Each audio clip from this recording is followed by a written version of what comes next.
What's up, loves? It's your girl Zaida Lisa. We are here for my weekly Knicks vlog. Chilling today. I'm actually watching the game. I didn't want to come on too late today, so I was like, you know what? I think it would be cool if I can actually watch the game with you guys. So I'm watching it and I'm talking to you guys. So if you guys are here, my name is Zaida, if it's your first time being here, and what I do is I do a weekly Knicks vlog and a all around the NBA news where we talk sports. So, yeah, watching the game right now. We are not trailing by too much. Currently, Philly has 43 and the New York Knicks have 35. What's up, Nancy? Thanks for coming on. I've been trying to make my Knicks vlog a little bit less formal, so I do it on the couch. What's up? How you doing, Chris? Thanks for coming on. So, like I said, right now, Philly is #1 in the East. We are currently playing them. So, we're actually not losing by so much. It is 38-43. Some new things that are happening with the Knicks right now is it looks like Mitchell came back. He was hurt for a little while, and so was Quickly. So, we were actually out Derrick Rose, Quickly, and Mitchell Robinson, and Austin. He also was on the bench. So, it's been a couple of really hard games for us. We actually played Philly not too long ago, I think last week, and we lost by 3. We came back from a really huge lead. So, but like I said, we've been down so many people, so it's good to kind of see the team get back together and see how we can kind of pan this out. We are currently now 6th in the Eastern Standard Conference, so we are not looking too bad. I'm loving the teamwork from the guys. I think that they're really coming together in that aspect. And I was super, super proud of some of the rookies last game. We won the last game. Well, when we were playing Orlando, we were up by like 15.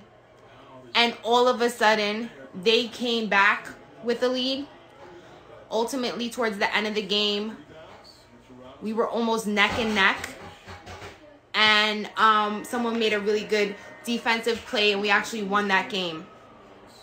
So I'm loving the dynamic of the Knicks right now. I really am. And I think, I feel we are definitely going to the playoffs. That's a definite. We are going. It's just a matter of where we end up and who we're going to end up playing. So it's going to be super interesting. Right now, I'm curious to see how this game is going to pan out today, because now that we have Mitchell Robinson back, he's pretty much our big guy. And my man RJ Barrett, and won! You see, guys, I go crazy. Yes, RJ Barrett just killed it. If you guys are not watching the game right now, you can turn it on. It's on MSG. We are currently playing the Sixers. I'm watching it with you guys. And my man RJ Barrett just scored. Oh, and he almost crossed him. He almost crossed him. Because remember, Ben Simmons is on Philly, and he just tried to cross my dude right now. By the way, Ben Simmons is cute. He's with Ben Simmons is with, or was with, Kendall Jenner. Yes. And now Kendall Jenner is with someone else. Damn, it's just like, it moved too quick over there. Or maybe they're still together. I don't know. That's something I have to research. But yes, Ben Simmons was definitely with Kendall Jenner. Guys, it's 43-42 Philly right now. And we are doing a pretty good job. Like, I thought they would be murdering us and we'd be down 20, but guys, remember, this is the #1 team in the East. We are currently playing the #1 team in the East, and we are number 6. So Philly is a really organized team. But let's take a break from the Knicks really quickly, because I'm starting to lose my mind. Oh, and Quickly's back. You know, that's our boy. So I found some interesting news around the NBA really quickly. It's the Houston coach, Mr. Silas. it looks like since Harden has been traded over to Brooklyn, it looks like Houston has been in a losing streak. So they have lost 20 games consecutively already. And I think in the press conference, you know, those press conferences be crazy. So during the press conference, they asked him whether or not was it hard that this is now going to be his 20 consecutive loss. And he got a little emotional. He started to cry. And I mean, I think there was some tears there. There was like a, you know, like one of these. And it was like, I mean, listen, I get it. I'm a coach and games, I mean, you think you're not playing, right? But when you're coaching, you're so much in tune with your team. You're so much in tune with like the spirit of the team, the momentum of the game. So like you take a loss like really seriously. Like there was times when I used to coach my boys basketball team, because I coach boys from 14 to 16, that I would get super emotional and anxious right before a game, guys. Like no joke. Like I would think about the game all day. I would be strategizing in my head. I would be writing down plays. I would be like, oh my God, like so in tune to it, because like you're not physically out there, but you're leading a team. You're a team leader.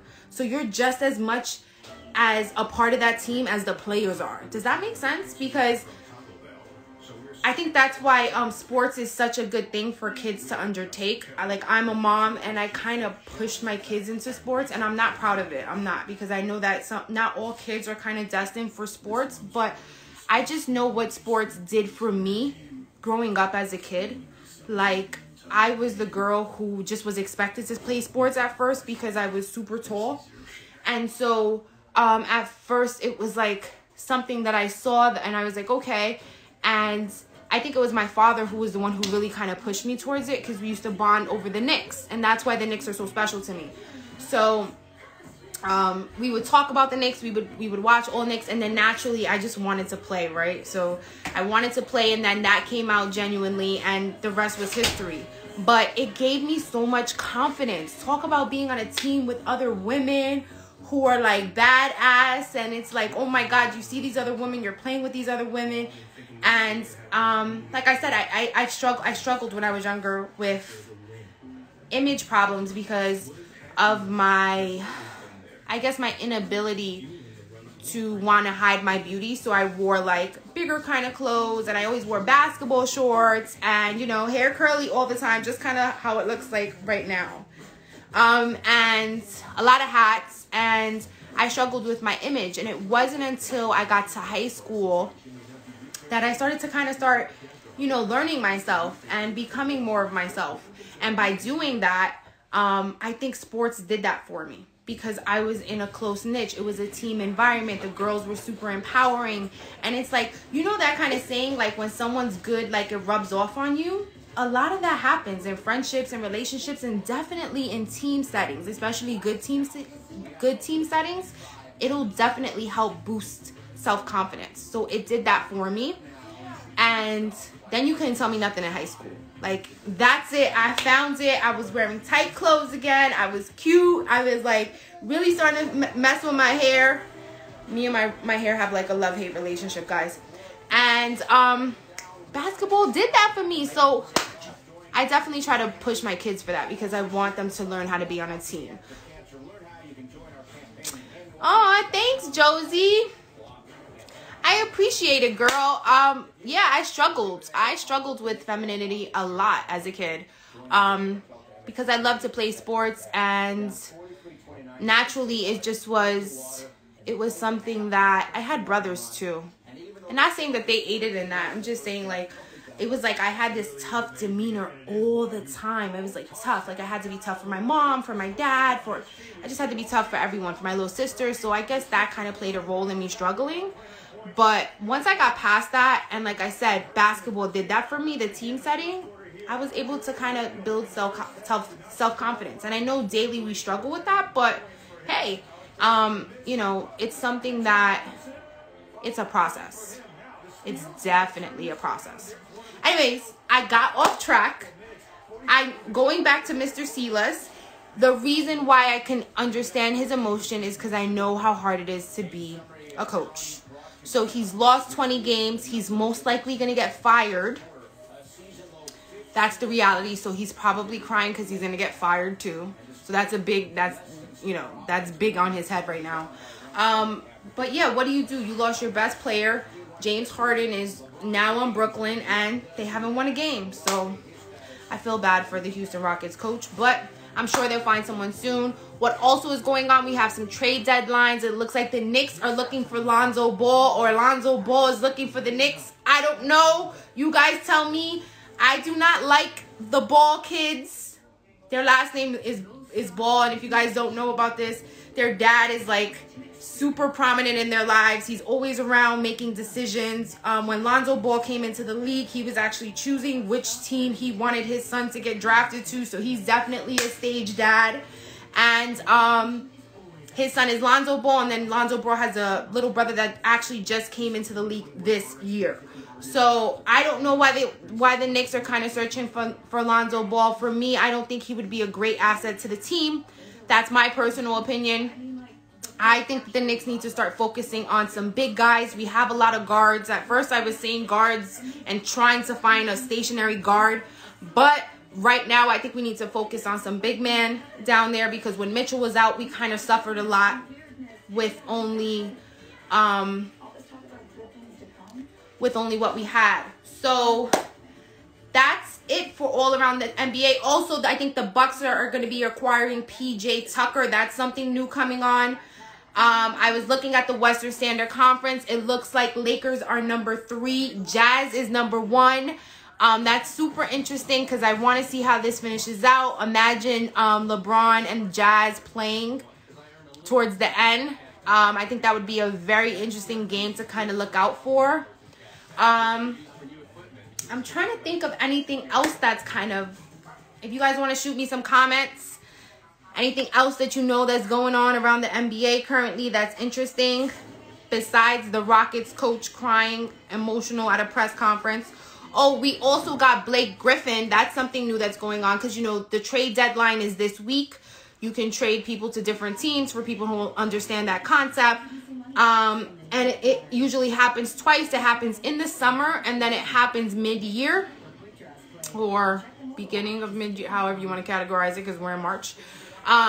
So it looks like right now the trade deadline's coming up, and we have Blake Griffin is going to be going to the Nets. That's going to be a really, really interesting addition to the Nets. It looks like they're going to be limiting his minutes. It actually looks like, he made his debut against the Washington Wizards already. So he debuted. It looks like they were limiting his minutes. And we'll be able to see he's 32 right now. He played in 20 games for Detroit and averaged about 12.3 points a game and 5.3 rebounds and 3 to 9 assists. So I mean, he's definitely a good it looks like he'll be a good asset, but for that type of thing, we already got Harden, we got Kevin Durant. Come on now, like we need to make sure that we're building structure here, guys. I mean, I don't know what Blake Griffin is going to actually add to this team, to be honest. I think they need to focus on that flow right there, because James Harden, Kevin Durant, it's gonna be really hard to try to get these guys the ball. So if you guys are just coming on, what's up, guys? I am talking Knicks. It is my Sunday Knicks vlog, and I was just talking the Rockets coach, Mr. Silas. He was getting a little emotional.